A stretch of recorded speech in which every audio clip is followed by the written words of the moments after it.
Hey guys, welcome to my channel. So today's video is going to be my POTS diagnosis story.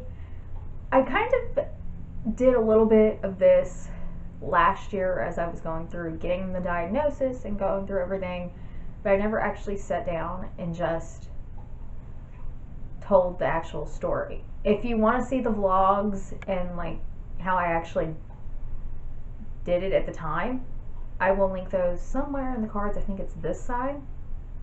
Might be this side. I'm not sure. But it'll be somewhere up in the cards.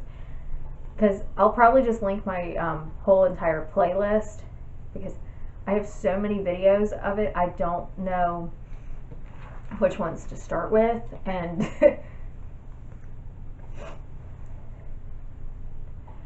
so, yeah. But before I even jump into this video, if you have not done so already, hit the red subscribe button down below. That way you don't miss every time I upload. I'm currently uploading every Monday and Wednesday. That's what works for me.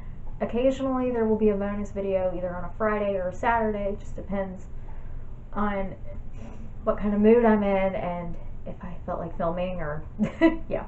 So let's just jump right in. So I'm going to kind of start with a little bit of background because my diagnosis story took 12 years. I got sick at 16.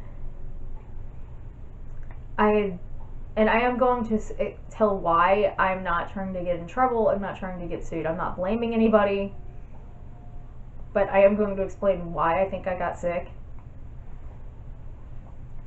I was 16. I was 6 months out from receiving the third and final Gardasil shot. I had gotten all three of them. I'd passed out on the first one. The doctor's like, oh, that's normal. That's probably nothing. So we just kind of let it go. The other two, I had no issues. 6 months after the third one, I started having problems with passing out again and started getting weak and dizzy and just really shaky. If you can, yeah, you can see that. I'm vibrating. I've done this for 13 years. And I'm not doing it to myself. So, at 16, I was kind of like, okay, I'll just let it go. I dealt with it. I did tell my parents, but it took me a couple months of feeling like crap every now and then to actually tell them. So we went to the doctor.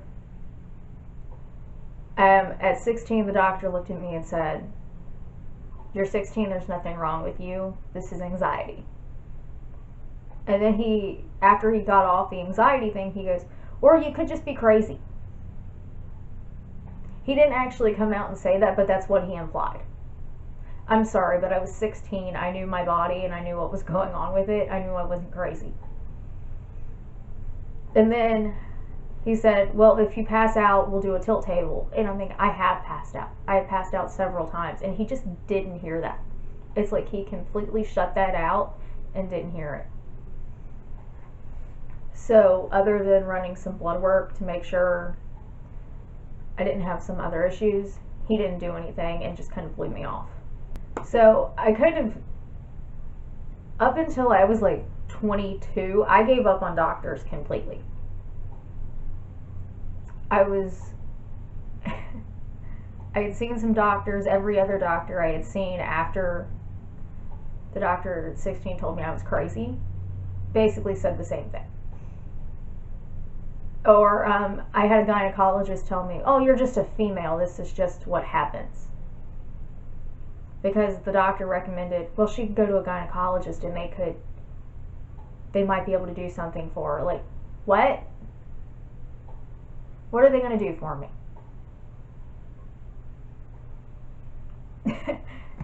Nothing. Because, yeah. So after being told I was crazy 2 or 3 times in like a year and a half span, I just kind of gave up on doctors. When I was 21, I ended up in the hospital and was told that I had autoimmune hemolytic anemia because my friend had it and it was the same symptoms as hers. They did the test and said I had it. So I spent a few years walking around, okay, this is my diagnosis, this is what I do, and this is just how I kind of feel and how I deal with it.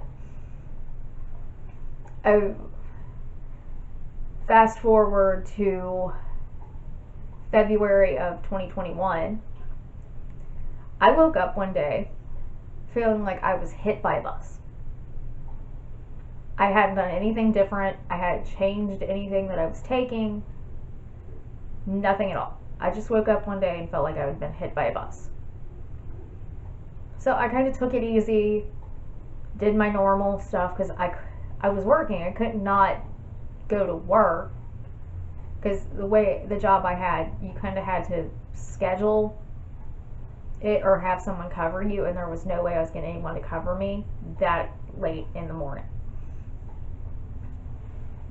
So I just kind of got up and went to work and went on about my normal day and went on about my normal routine. Thought it was just a bad day. I'll get over it. I had bad days here and there. It was just what I was used to. Well, a few days later, I wasn't getting any better. And by March, I was getting worse. In April, I was still getting worse. I was passing out again. I was just not right. I was waking up like I had never slept at all. And I was used to fatigue, and I was used to all that. So when I was having these problems and I wasn't getting any better, I was like, what? So finally, in April, I finally did what my friend said, and I went to a doctor that they had recommended for years.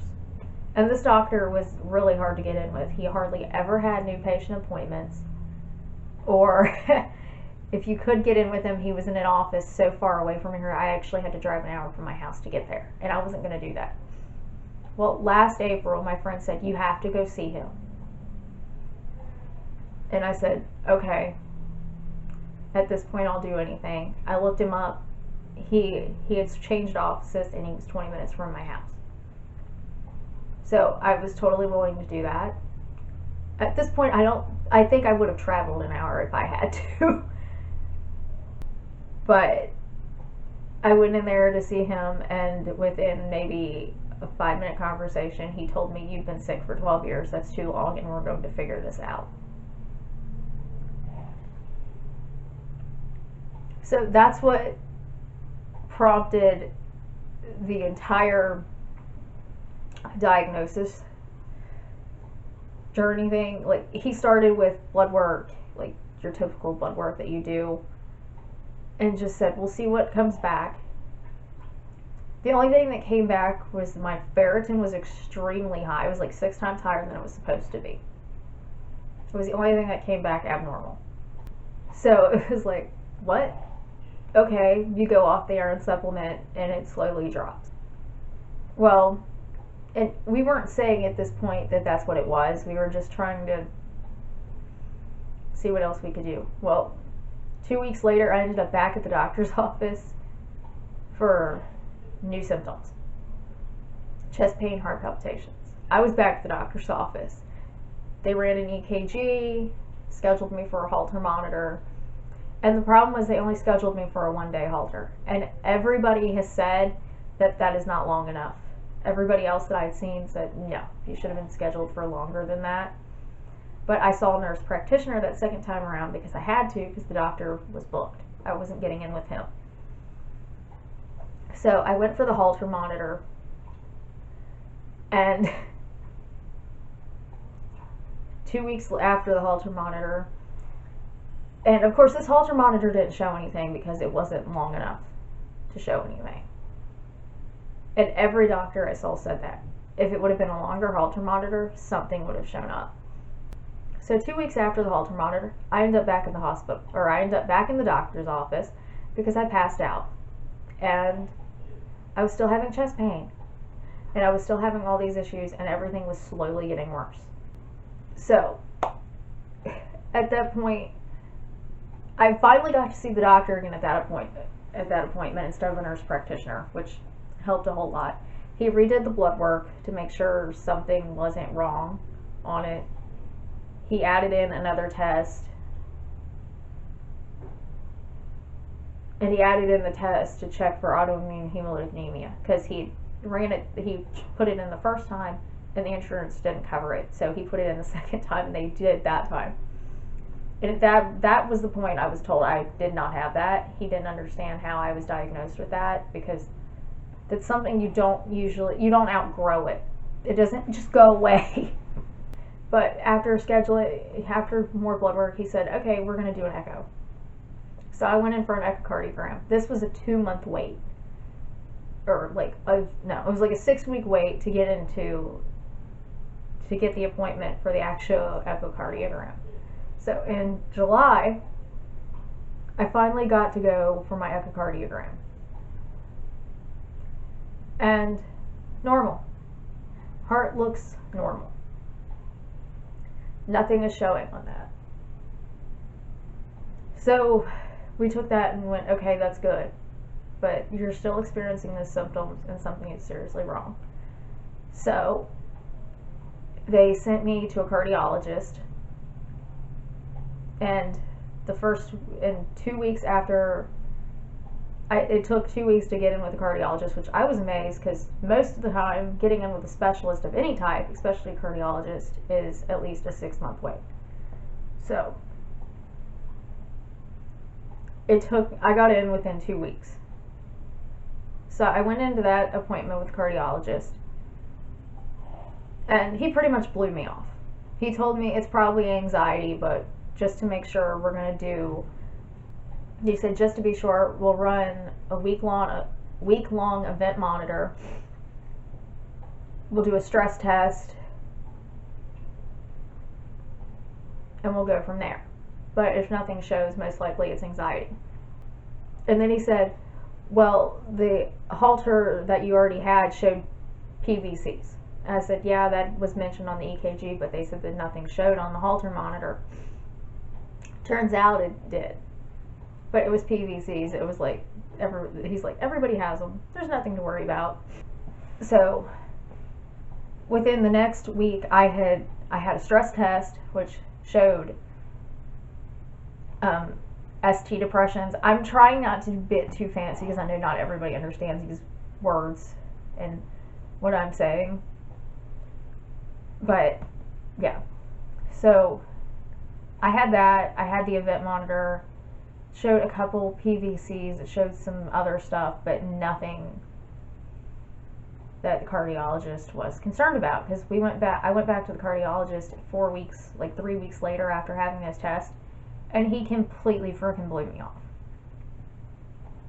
Told me nothing showed up. I shouldn't be worried about anything. Had I not read the test results myself on the event monitor and the stress test, I wouldn't have known that anything had shown up. So I asked him about that, and he actually had to look at it. He's like, what? I didn't see anything like that. I mean, you didn't even review the test. And he didn't. He hadn't reviewed the test.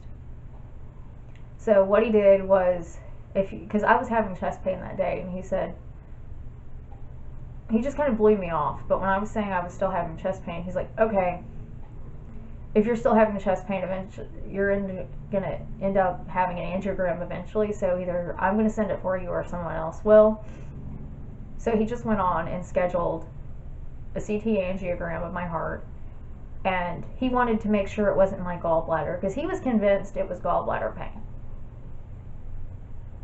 Went in, nothing wrong with my gallbladder. I had a few marks on my liver, but that was something they associated with the high iron levels. Well, I'm waiting for this angiogram, and the first appointment gets canceled. And I had to reschedule. So I waited a whole other month for the CT angiogram. Finally went in for that, had such a bad experience after one dose of the beta blocker, and my EKG was so funky, they called in a cardiologist. So I saw a cardiologist while I was at the hospital waiting to have a test. And he said, okay, just go on and run a full EKG, because I was on 4 leads. I wasn't on the full like 12 lead EKG that they run. And I don't know why they call it that, because there's only 10. But yeah, I digress. But the cardiologist looked at that, did a bit of an exam, and said, she's fine, just go on and run the test. And he told me, you can follow up with me after this test is ran. He asked me if I had to follow up with the cardiologist that ordered it, and I said no. It was this, and if it was normal, he was just done with me. He said, okay, well, follow up with me, whether this is normal or not. So I followed up with him 2 weeks after the angiogram, because that was the soonest I could get in. And so it's October at this point.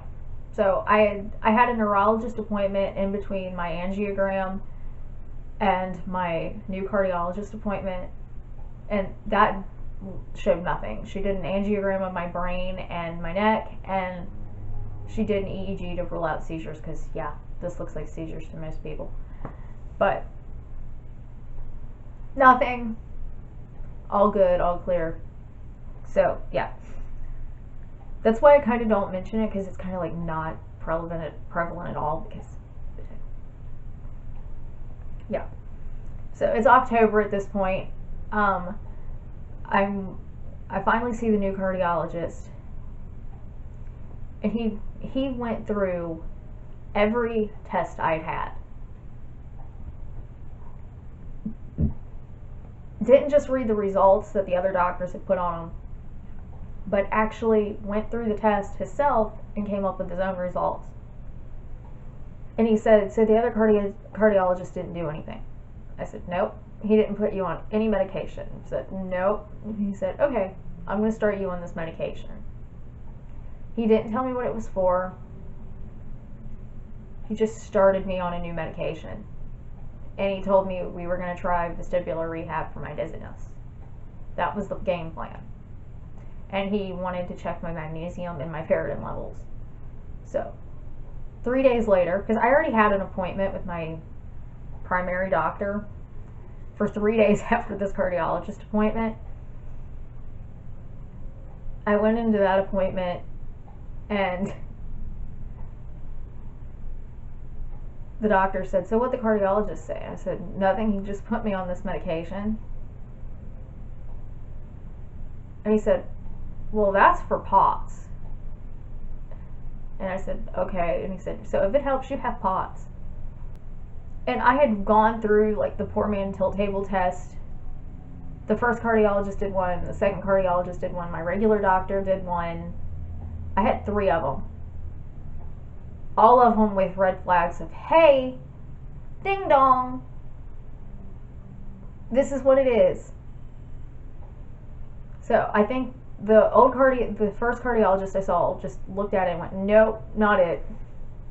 Whether that was it or not, because it should have been diagnosed right then and there.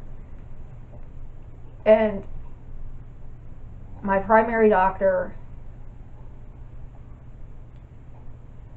did one at the appointment that I was at to confirm, to make sure that was actually it, and the cardiologist did one at the other at the hospital.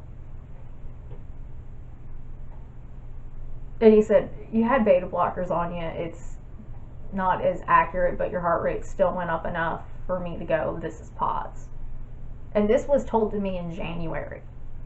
And he's like, we could run a real tilt table, but this hospital doesn't have one. So you're scheduled out to another hospital. And in March, I was supposed to have an actual tilt table test. And 2 weeks before I was supposed to have that test, I got called and was told their tilt table was broken. So they're like, do you want to wait until it's fixed and we'll call you back, or what do you want? I said, let me call my cardiologist and see what he wants to do. because both the doctors had kind of said, with me being on this medication, if it was POTS, we would know it.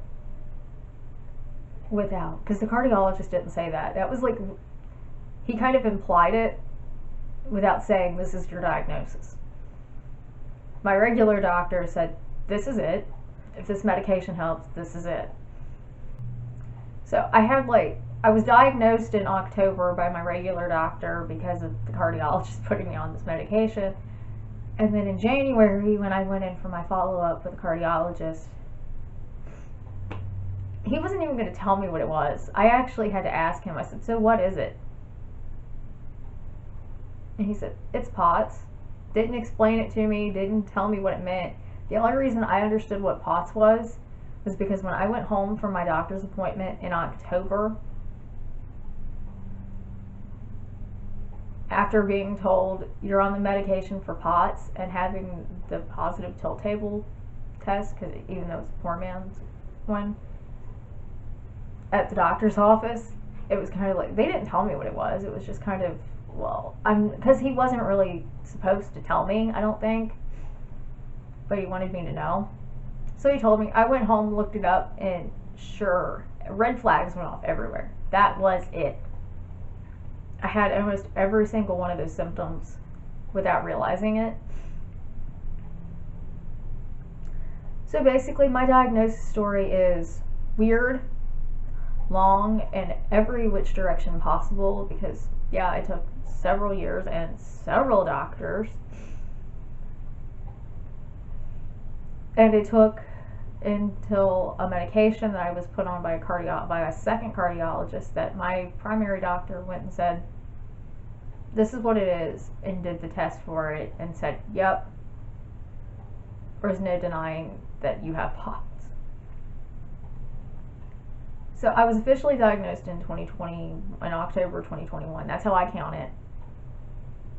Because I was diagnosed, the medication was working, but I wasn't told the diagnosis until January of 2022 during a cardiologist follow-up. So it's weird, it's a little bit different, but it's got to be, it's my story, so it's got to be written different. I just kind of figured that's just how my life works.